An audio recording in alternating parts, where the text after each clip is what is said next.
All right.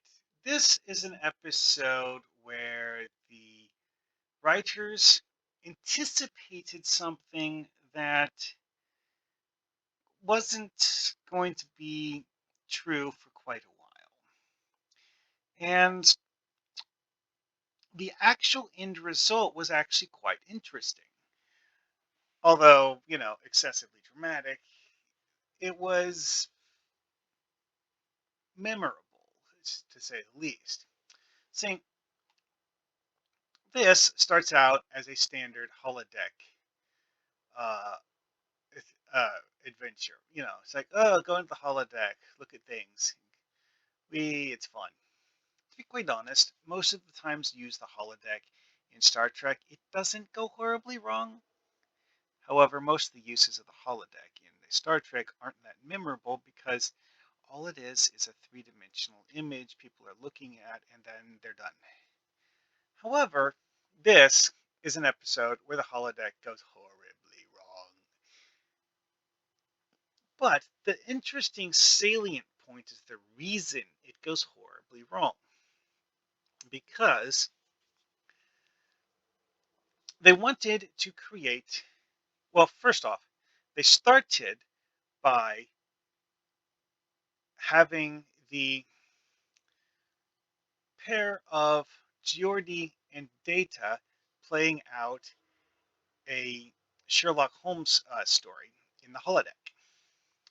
Now, one thing I would personally call to attention here is that simply adapting a Sherlock Holmes story into the holodeck in enough detail that you could actually act out the story with multiple possible endings to the story would actually go so far outside of the original story that I'm not certain that actually knowing the original story would be guaranteed to give you the solution the way Data arrives at the solution. However, Data also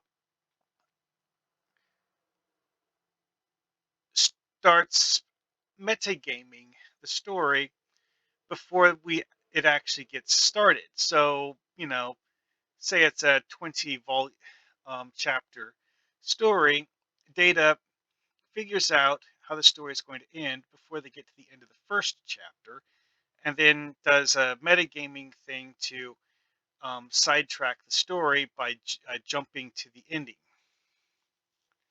This is actually one of those things where it's like a social commentary thing on TTRPG modules, I guess you could say, because you know you know where the big bad guy lives, so you don't need to find the big bad guy. You already know where the big bad guy is, and it's just one of those things where if most of the story is about finding the big bad guy, and the party just walks up to his door and it's like, "Hi, we're here to kill you," um, really kind of ruins the module. Which is kind of sort of what Data does here. Is that it's a mystery that's supposed to, take an hour or two to solve. Well, Data is just like, oh, it's this thing, and and it's over with in a matter of minutes. Which,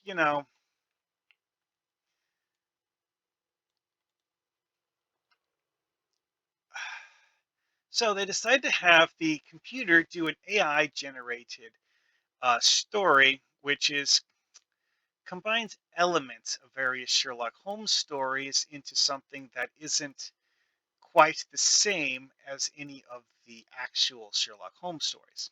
Well, the end result of that was basically just playing Mad Libs with plot elements from Sherlock Holmes stories, and Data figures out the end result of it anyways, because he has literally read every single Sherlock Holmes story that was ever written. And because he's an android, he can remember all of them flawlessly and functionally do a database search in his brain uh, and thus figure it out in a matter of seconds. which again, it's an awful lot like dealing with players who are so genre savvy that almost everything seems like an obvious solution to them, because data is ultimately genuinely trying to solve the mystery immediately and not actually willing to play through the story. Which again, it's just like one of those things that some people refer to as a social construct. You, as a player, are there to play the game, not to subvert the game by doing things that require knowledge or actions outside the game to mess things up, which is kind of sort of what Data was doing. And that brings us to the part where they're like, well, we need to see if we can make the computer do something that Data won't anticipate. Yeah, that. Which creates the Moriarty AI, which goes rogue and tries to take over the ship, because that's just the sort of thing a Moriarty would do, or so the computer on the AI, or the computer doing AI generated content on the USS Enterprise's holodeck thinks Moriarty would do. So it causes Moriarty to try to take over the ship. And that's where the true danger of this episode really comes in. Having a rogue AI actually controlling the entire ship. Because realistically, Moriarty hasn't read any of the technical manuals on how to actually run the ship. His AI program is actually too simple to contain all of that stuff already. He would have to learn it, which is a lot of stuff to learn, more than any of the actual crew knows. Okay, Data might know it, but no one else does. Which is where the problem comes in, because Moriarty tries to control the ship and doesn't know how to do it right. So they have to do a whole bunch of stuff to try to get rid of Moriarty and remove him from the holodeck.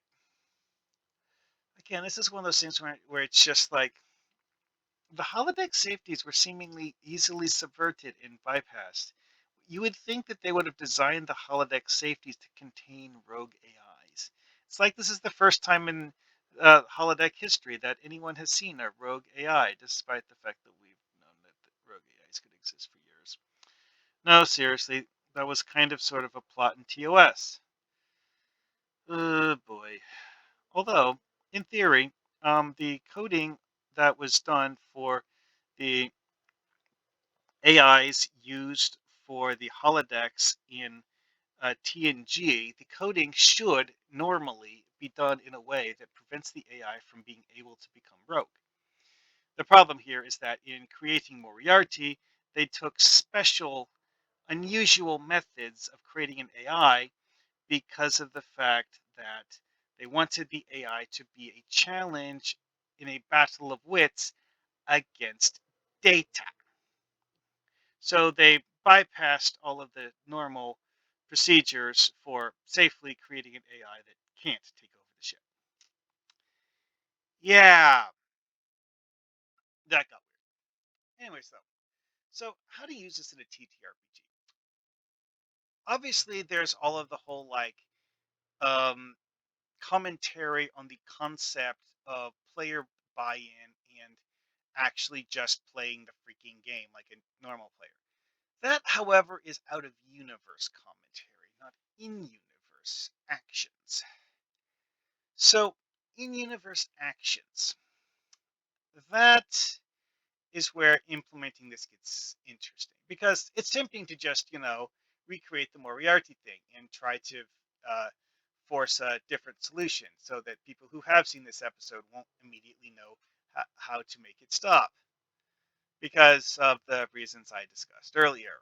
This is one of the more famous Star Trek episodes, so you're likely to have people recognize it just because it's a rogue AI in a holodeck, and not because it's, I mean, because you could call the um, AI just some random name that they've never heard of before. And if it's too obviously alien, they might be like, oh, you're doing that because it's Moriarty with a different name. Yeah. Honestly, what I would do is I wouldn't actually give the AI like full control of everything where it's like trying to take over the ship and you have to stop it before it gains control of everything and does something horrible. No, no, no, no. What I would personally do with this is actually just make it a complication to a different problem. Although Voyager did this in one of their episodes where the real problem was that the ship um, had damage or something, so that while their holodeck was working mostly right, the crew was stuck in the holodeck and had to figure out how to turn off the holodeck without. I forget the exact logic there, but unsafe disconnection of the holodeck could injure people who are inside the holodeck somehow. I mean, I suppose they have a considerable amount of energy that goes into the holodeck. Well, actually, that's directly stated many times, is that the holodeck uses quite a lot of energy. And if you turn it off in the wrong way, that energy gets released in an uncontrolled manner, and that's unsafe, to put it mildly. Anyway, though, that is actually a pretty twofold problem, though. Is that because the nature of this specific issue is something that players are highly likely to recognize. Like, oh, it's an AI. Actually, there is actually one thing you could do is that having an alien entity take control of a hologram so that you think it's an AI you're dealing with, but it's really not. That's a more nuanced take on it. That would be more likely to be um, good. Or you could just make the holodeck story so drastically different from a Sherlock Holmes thing that players are not going to immediately think Moriarty, and they're going to think of other things. Again, Moriarty, highly recognizable. Well, alrighty then. Yeah, this is one of those things where there's the layers of this make it interesting. Each of the layers is pretty simple though. All right, I think